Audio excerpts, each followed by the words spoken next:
Makibukas po tayo sa aklat ng mga Roma chapter 9. Chapter 9 verse 30 hanggang 32. Ano yun, Pastor? Roma chapter 9.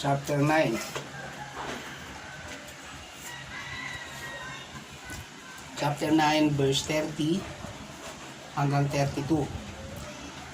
Sabi po diyan, ano ngayon ang masasabi natin ang mga hintil na hindi nagsikap na maging kalugod-lugod sa harapan sa Diyos ay pinawalang sala niya sa pamamagitan ng pananampalataya. Ngunit ang Israel naman na nagsikap na maging kalugod-lugod sa Diyos sa pamamagitan ng kautusan ay nabigo. Bakit? Dahil sinikap nila, kalugdan sila ng Diyos sa pamamagitan ng mga gawa at hindi sa pamamagitan ng pananampalataya sa Kanya. Natisod sila sa batong katitisuran. So, purihin po ang Panginoon sa hapong ito. So, dito po sa ating pag-aaralan, mayroon po napakahalagang naisipakita ang Diyos sa ating lahat. Nasabi nga niya doon, mayroon siyang sinabi na ano ngayon ang masasabi natin? Ang mga hintil na hindi nagsikap na maging kalugod-lugod sa Diyos ay pinawalang sala niya sa pamamagitan ng pananampalataya. So, gusto ko munang bigyan ng pansin yung salitang hintil, no? Sa karamihan po sa atin ay hindi alam pa yung kahulugan ng hintil. Sinabi na po dyan, pinahapewan na po dyan, yung mga taong tinatawag na hintil ay sila yung mga hindi nagsisikap na kilalanin ang Diyos, hanapin ang Diyos. At sabi nga niya dyan ay sila yung mga hindi nagsikap na mabigyan kaluburan ang Diyos. At tayo po ay isang masasabi ko pong pinagpala ng Diyos sapagkat tayo po ay kung titingnan po natin sa ating sarili, wala po tayong pinagkaiba sa kanila dati. Pero ngayon ay pinagpala po tayo ng Diyos sapagkat tayo po ay Kanyang kinahabagan. Amen po ba? So, puntahan po muna natin ang 17 ng Roman chapter 9 verse 17. Sabi niya diyan, sapagkat ayon sa nasusulat ay sinabi niya sa hari ng Ehipto, ginawa kitang hari upang sa pamamagitan mo'y maipakita ko ang aking kapangyarihan at maipahayag ang aking pangalan sa buong daigdig. So, tingnan po natin yung sinabi yan dyan. Ginawang hari. Sa Hebrew po, ang salitang Egypt o Ehipto ay ang katumbas niya po ay pagkaalipin o pang-aalipin, no? Kaya nga sinabi diyan nung tiningnan ko po siya, sabi niya, he said to the king of slavery, no? Sinabi niya sa hari, no, ng Ehipto. Sabi niya doon, sinabi niya sa hari ng pagkaalipin o pang-aalipin. Ginawa kitang hari upang, sabi niya doon, upang gamitin. Amen po ba? Amen. Upang gamitin. At sabi niya doon, upang ipakita. Amen po ba? Gamitin at ipakita ang kanyang kapangyarihan. Maipahayag ang kanyang pangalan. Amen po ba? Kaya nga po sa atin pong pagtitipon na ito, mayroon pong dalawang klase po tayong aaralin na kung saan po ay yung sinasabi nating mabuti at sinasabi nating masama.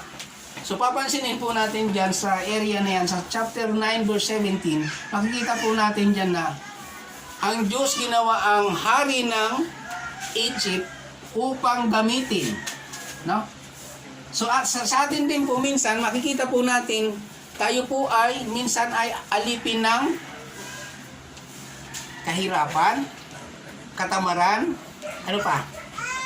yung kung sabi nga ng Panginoon yung mga kung ano ang naghahari sa atin, yun ang umaalipin sa atin, no? Kaya nga sabi niya diyan, ginamit ng Diyos ang mga yan upang gamitin para ano? Ipakita ang kanyang kapangyarihan. Amen po ba? Amen. So, kailangan po nating malinawan yung bagay na yan. Sabi niya diyan ay to use, to show the power to spread God's faith. So makikita po natin diyan na para maunawaan natin kung paano natin mapaparangalan ang Diyos sa ating buhay. Maaring marami tayong mali, maaring marami tayong hindi nagawa sa ating sarili, no?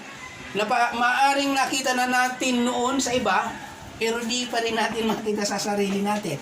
No, marami pong ganyan. Kasi po mas nauna nating punahin yung nakikita nating iba, pero yung ating sarili, hindi pa natin napupuna. Amen po ba? Ano kaya sa mga kabataan? Na, kasi minsan nakikita natin sila. Minsan sinasabi natin, sila kasi.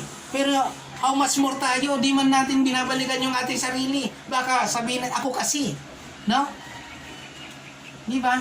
Nakikita natin yung reason ng hindi tama sa iba, pero hindi natin nakikita yung reason na mali para sa atin. Na may mali din para sa atin.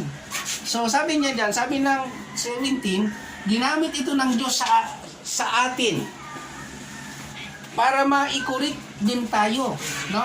Para maipakita sa buhay natin na ganito ang pagkakaiba ng may Diyos sa buhay. Kanina po, bigyan ko po ng kaunting kwento pagdating po ng ating kapatid na mula sa Victory. Sila po ay kapatid natin sa Panginoon, no?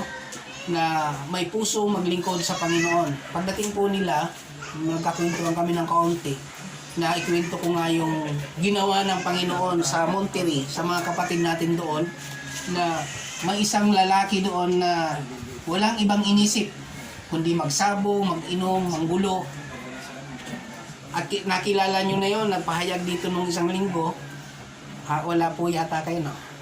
Nung linggo. So nagpahayag po siya ng kaunti na dati ang daladala niya ay manok, pero nung dumating ang Panginoon sa kanyang buhay, ang kanyang kalong sa kanyang ipit sa kanyang tagiliran ay Bible. At hindi siya nahihiya, proud na proud siya. Hanggang sa dumating kami sa area, alam niyo bang siya po yung nagpahayag ng kabutihan ng Diyos. So kaya nga, dito makikita po natin, hindi naging sagabal kung anong tao siya dati.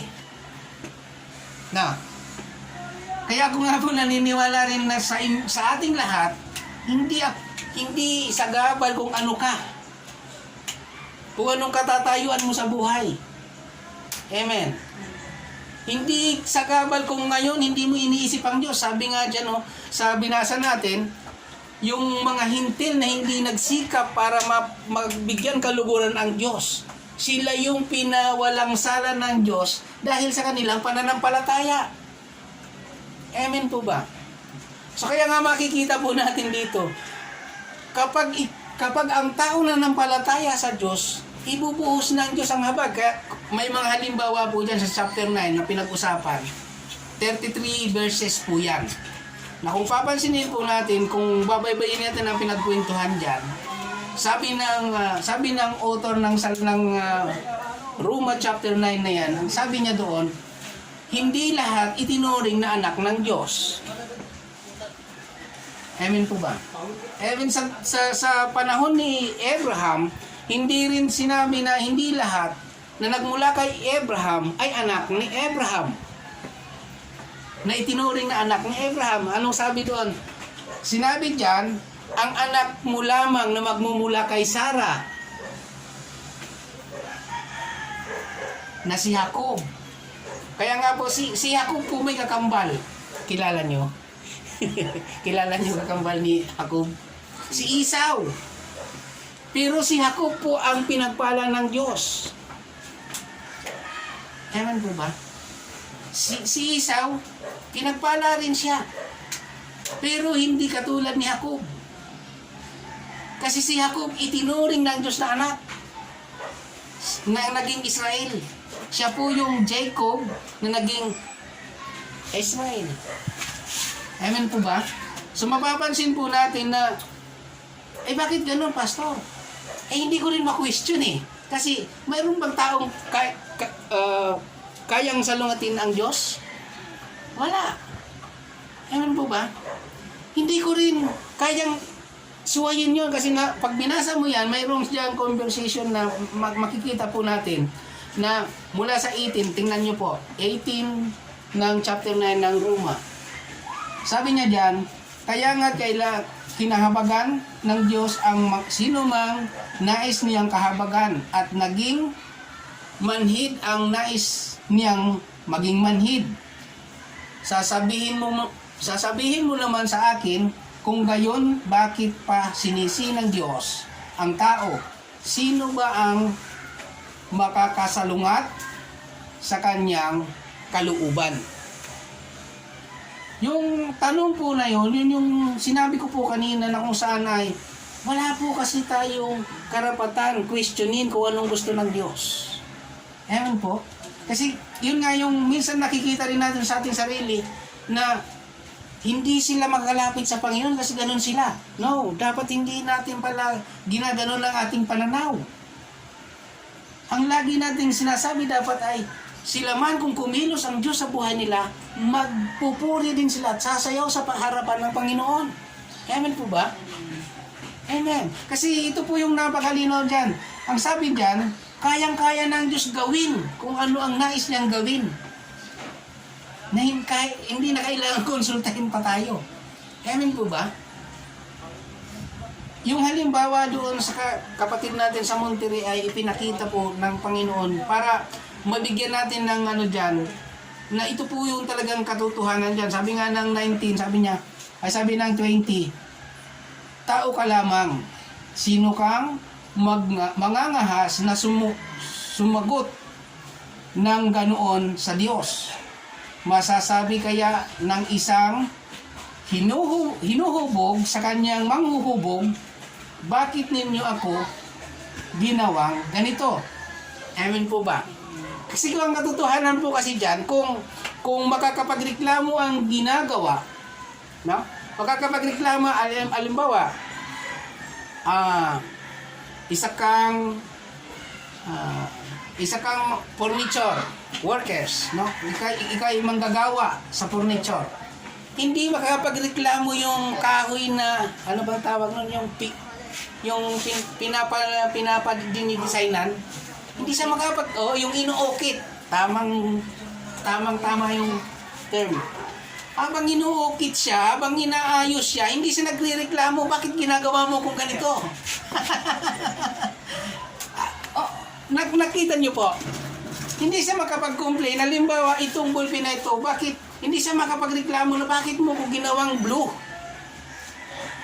Di ba? Sabi niya diyan, wala bang karapatan yung gumagawa o may disenyo na gawin ko anong gusto niya? Ganon din sa Diyos. Kahit na po kung sa tingin natin ay ganito lamang tayo, wag po kayong mawala ng pag-asa. Dapat taasan nyo yung pagtingin nyo sa sarili ninyo. Bakit? Kung sa ngayon ay nakikita nyo ganito ka, dapat ilagay mo sa isipan mo na after 3 years, ganito na ako.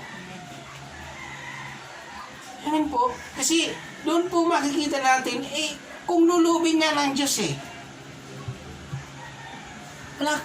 ayun talaga yun. Pero lagi dapat tayong positive. Lagi tayong iniisip natin, magtatagumpay ako. Samahan mo rin ng pagkilos. Amen po ba? Samahan mo rin ng salita ng Diyos. Samahan mo ng paghingi ng gabay. Sapagkat sabi niya, kung sa sarili lang natin, maging yung sinabi doon sa mga Israelita, ipinakita doon na hindi dahil sila ang itinuring na anak ng Diyos, nagsikap silang, kalugdan sila ng Diyos. Pero ano nangyari? Hindi kasi, sabi niya doon, ipinaliwanag na Hindi dahil sa gawa lang, kundi dapat may kasamang pananampalataya. Even si Apostol Paul, nabanggit din po yan. Yung pananampalataya ang walang gawa. No, ano yung sabi? Patay. Amen po ba? Kaya nga kailangan kung talagang iniisip mo na pagdating ng 3 taon ganito ka, samahan mo ng pananampalataya. At samahan mo ng gawa yung pananampalataya mo. Amen po ba? Magkasama po dapat yun. So sabi niya dyan, sa chapter 22 ng chapter 9, 22, makikita po natin dyan, sinabi, kaya kahit nais ng ipakita noon ng Diyos ang kanyang puot at ipakilala ang kanyang kapangyarihan, buong tiyaga pa rin niyang pinagtiisan ang mga taong dapat sanay pinarusahan at lipulin. Bakit kaya? Bakit kaya? Kasi tingnan po natin yung sinabi diyan sa 21. Tingnan po natin yung sinabi sa 21. Wala bang karapatan ang manggagawa ng palayok na bumuo ng mamahalin o mumurahing sisidlan mula sa isang tumpok ng lupa? Ano po yung gusto niyang ipakita? Parehas lang lupa yung pinanggalingan. Pero bakit mas mahal siya? Mas mahalaga siya. Pareho ang pinagmulan, pero bakit siya ay napakamura? Wala siyang gaanong halaga. Amen ba? Kaya nga, sabi nga dyan, kung ikaw yung nandoon na sa area na tinaasan mo yung pananampalataya na sinamahan mo ng gawa, nandoon ka na sa level na yon, dapat ka laging magpasalamat sa Diyos.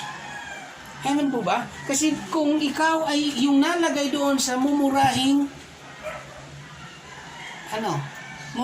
ginawa, maaaring mararamdaman mo kung ano yung nararamdaman nito. Kaya nga, di ba, ano yung hinuhubog sa atin dyan? Huwag tayong tangi. Di ba, parang, huwag nating, kasi mga ganyan-ganyan yan. Huwag tayong husga. Ganyan-ganyan kasi yan, kaya ganyan ang kaniyang buhay. Hindi. Kasi wala tayong kinalaman paano siya nabubuhay. Amen ba? Amen po ba? Hindi natin alam, even sa atin po, hindi natin alam bakit tayo nabubuhay. Pero ito po, gusto mo pa alam ng Diyos, nabubuhay po tayo. Kasi ibinigay sa atin ng Diyos yan. No? Sa Genesis chapter 2 verse 7, makikita niyo po yan. But dito po muna tayo. Na ibig sabihin, hindi po nagpapahinga ang Diyos. Kahit na holiday, kahit linggo, patuloy na tayong binibigyan. Nagtatrabaho siya sa atin. Ano yung ginagawa niya, pastor, sa atin? Patuloy tayong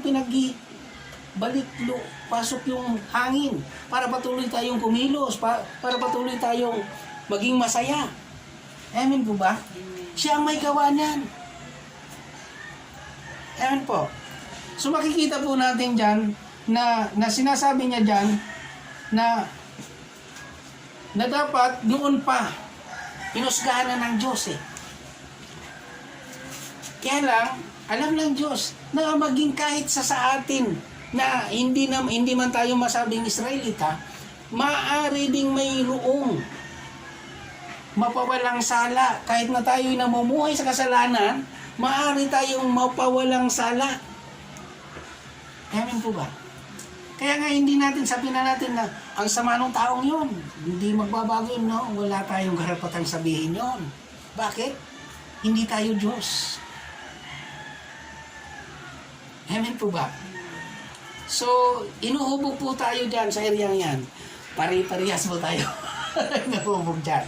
So, tingnan po natin kung ano yung sinabi rin ng 24.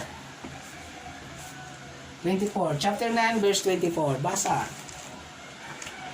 Tayo ang mga taong iyon na tinatawag niyang hindi lamang mula sa mga Hudyo, subalit mula rin sa mga Hitel. Di ba? Tayo yun. Kaya nga eh. Kaya nga, grabe ang pasasalamat ko sa Diyos na nabigyan ako ng pagkakataon. No?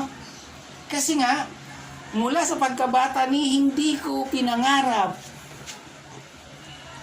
Minsan pa nga nung lumalaki ako, binata ako, makikipagtalo ako sa, ano yun eh, yung ganito lang ako eh, mayroon akong ganito eh.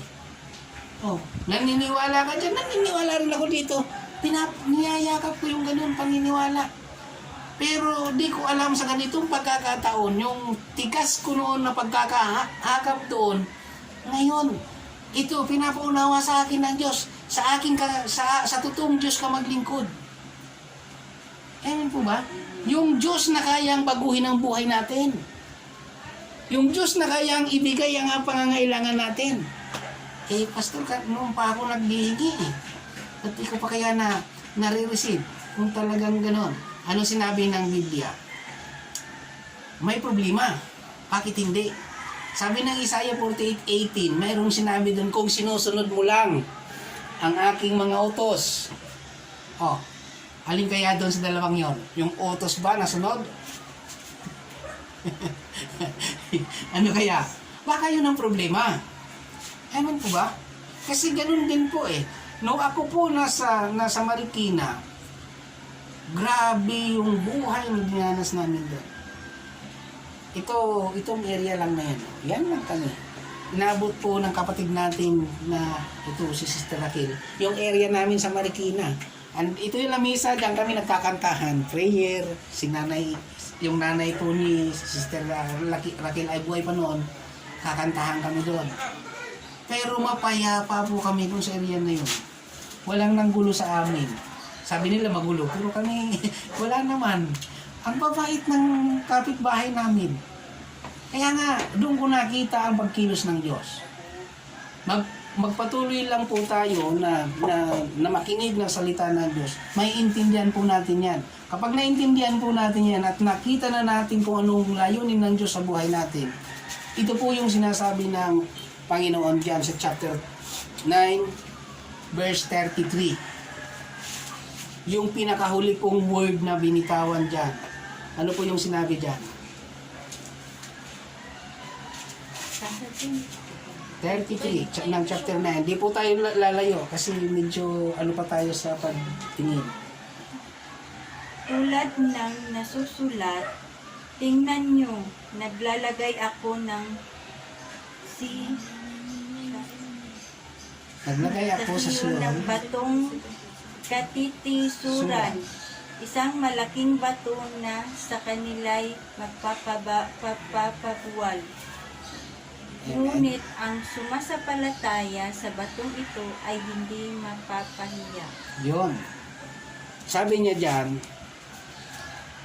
yung mga sasampalataya sa bato na inilagay ng Diyos na katitisuran, ito po yung bato na ito po yung sinasabi dyan na hindi siya halos kinilala, hindi siya binigyan ng malaking pagpapahalaga.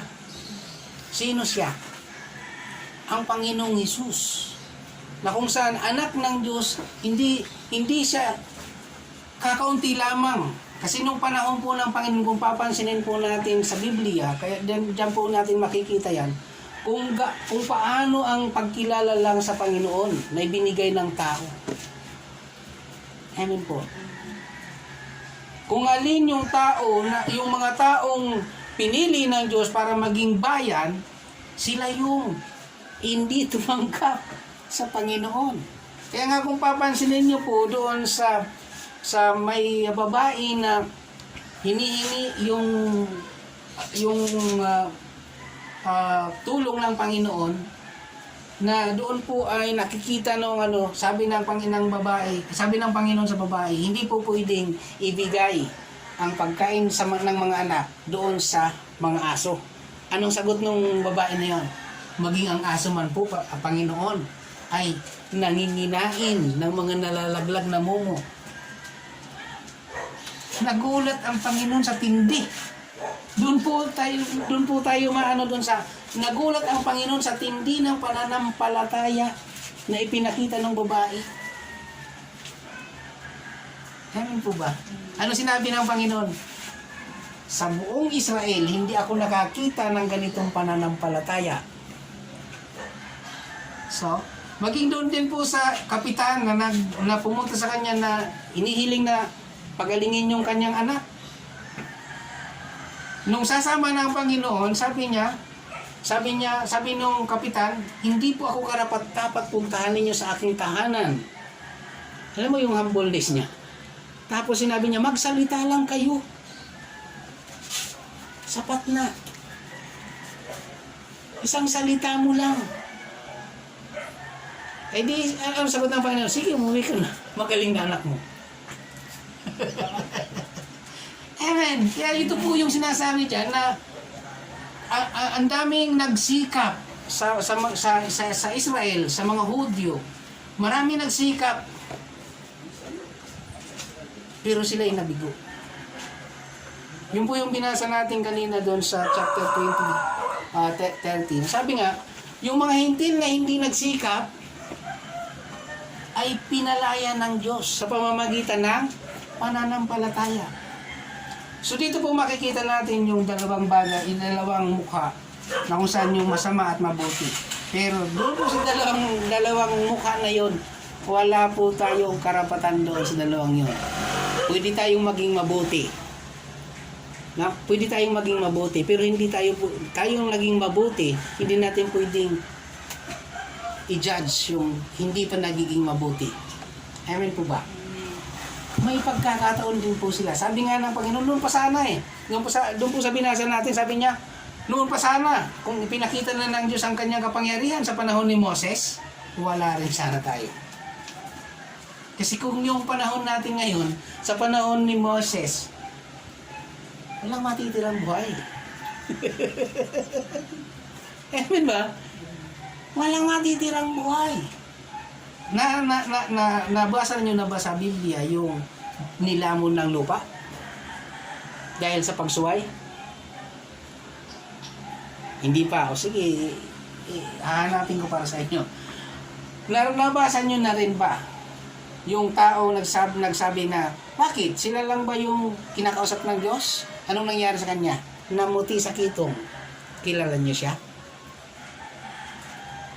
Gusto ko pong ipakita yung mga bagay na ito. Kasi po ang purpose po ng Diyos dito sa chapter 19 ay ituwid po ang bawat isa sa atin. Amen po ba? Ituwid. Ano ba ang gusto ng Panginoon? Kasi ang gusto ng Panginoon, mamuhay tayo ng matuwid at may pananampalataya. Amen po ba? So kaya nga sinabi niya, nung sinabi po ng dalawang itong mag-asawa, bakit sila lang bang kinakausap ng Diyos? Anong nangyari sa kanya? Namuti. Napuno ng kitong. Kasi, yun nga eh. Ano kung mabuti siya at kinakausap siya ng Diyos, dapat na lang natin magpasalamat. Ano kung masama siya? Dapat natin ipagpasalamat din sa Diyos na hindi tayo naging tulad niya. Pero ipanalangin din natin na siya man ay kumilos ang Diyos sa buhay niya. Kasi pagka kumilos ang Diyos sa buhay niya, wala na panagkaiba sa atin. Di ba? Di ba? So, pagka mabubuting tao na yung sa paligid natin, ano na kaya ang itsura ng paligid natin? Di ba? Baka sa umaga pa lang, ang bango lang niluluto doon. Maya-maya, nandiyan na sa pinto mo. Di kaya, Brother John? Di ba? Napakasaya nun. Tapos makikita mo, naglalakad doon, may dala-dalang plato, tapos sasabihin, andyan pa kaya si para sa kanya to. O, di ba? Tapos, makikita mo na may dala-dalang isang sakong bigas. Sasabihin nung dinaanan, buti ka pa may isang sakong bigas. Ay, hindi ito sa akin. Ipinabibigay sa kapatid ko. Ipinabibigay ng Panginoon. Bakit? Pagka ganun na po kasi, ako po yun yung prinsipyo ko. Kaya, pagka mayroon po ako, talagang dumadaan lang sa akin. Kasi, yun po ang prinsipyo ko eh. Kailangan dumaloy. Amen po ba? Hindi wag mong sarahan. Pag sinarahan mo yan, hindi nang dadaloy. No? Yun po ang prinsipyo na sinusundan ko. Yung 48 ng Isaiah, 48:18 na yan. Dapat dumalo eh. Ewan po ba? Gusto ko nga pagka may activity sa church, talaga yung nasasaktan yung bulsa ko. Ewan po ba? Saksi po yung mga kapatiran na nakakakita, pero hindi ko po ipinag-ano yun na ganito ang ginagawa ko. Pero napakabuti po ng Diyos. Napakabuti ng Diyos. Dito po makikita natin, sa panahon natin ito, sabi nga, 1 year na tayo parang ipit. Ang sahod ko kulang ng 4 na araw. Kasi bakit? Nagre-reduce po yung, ano bang tawag nito? Tamang term, yung nagbabawas po. Kasi nga, siyempre, kukunti lang yung, ngayon, income. So medyo umiipit. Sa panahon po ng ganun, hindi po na, parang yung nararanasan namin nung pare-parehas kami nagtatrabaho ng tama at tama yung kinikita, mas higit nga yung naranasan namin ngayon na nabawas yung kita. Bakit? Ganyan ang ating Diyos. Di ba? Ganyan ang ating Diyos. Hindi mo makikita na kinukulang ka. Hindi mo mararanasan na may kulang. Kundi kahit na doon sa nabawasan na pupunta sa'yo, masaya ka pa rin. Pinupuri mo pa rin ang Diyos. Yun po yung ibig kong sabihin doon. Yung kahit na nabawasan ka man, walang di bali, nabawasan. Huwag lang mabawasan ang biyaya ng Diyos sa atin. Amen po ba? Lumiit man yung iniingkam mo, di bali na. Salamat pa rin sa Diyos mayroon.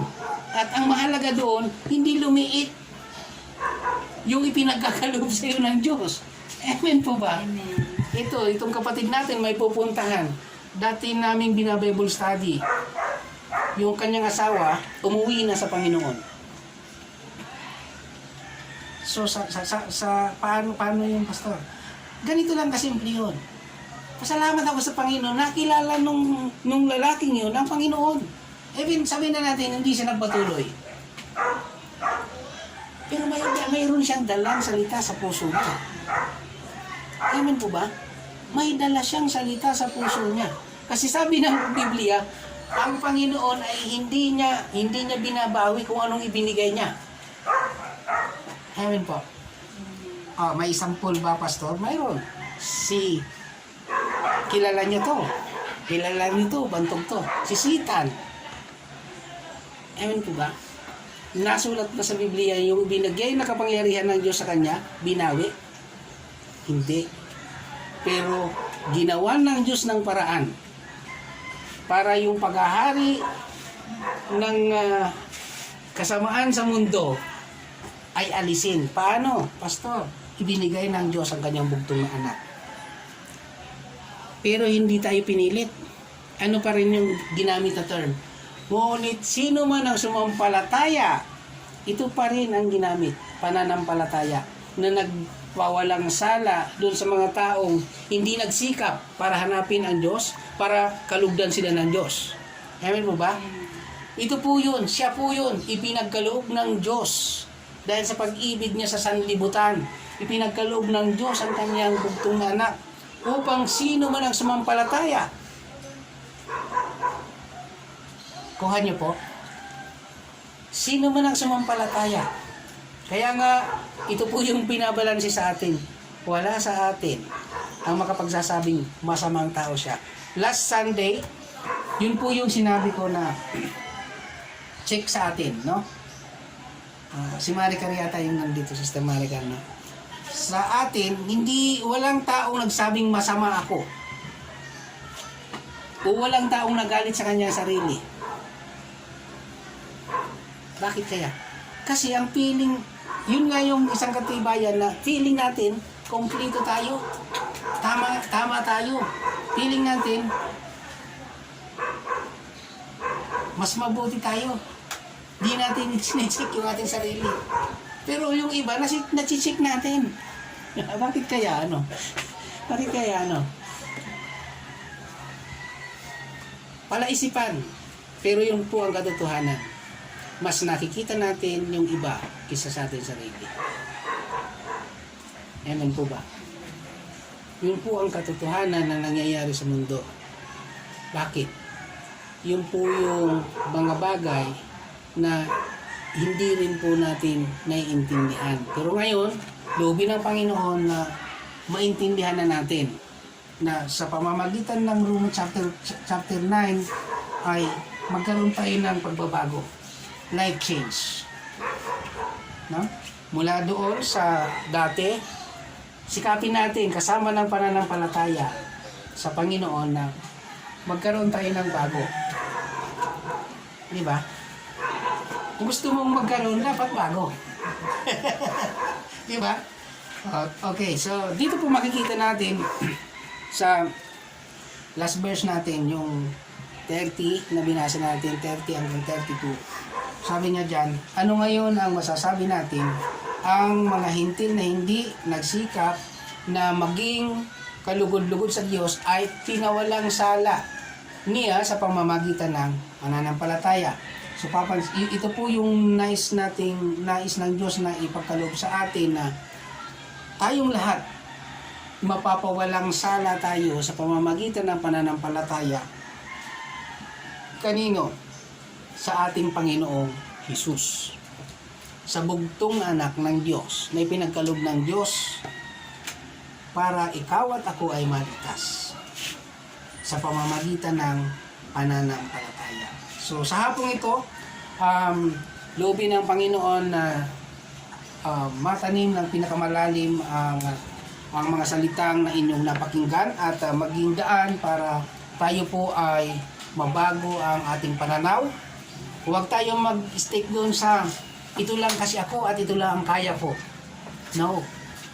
Huwag nating pangunahan ng Diyos. Sa ngayon oo, nararanasan mo yan. Sa ngayon oo, yan ang nakikita mo. Pero magtiwala ka sa Diyos. Kung ano ang gusto mo, pagsikapan mo at panampalatayanan mo. Amen po ba? Amen. So yun po yung mabuting balitang nais ipagkaloob ng Diyos sa atin. Amen po? So tayo pong lahat ay tumayo. Hallelujah.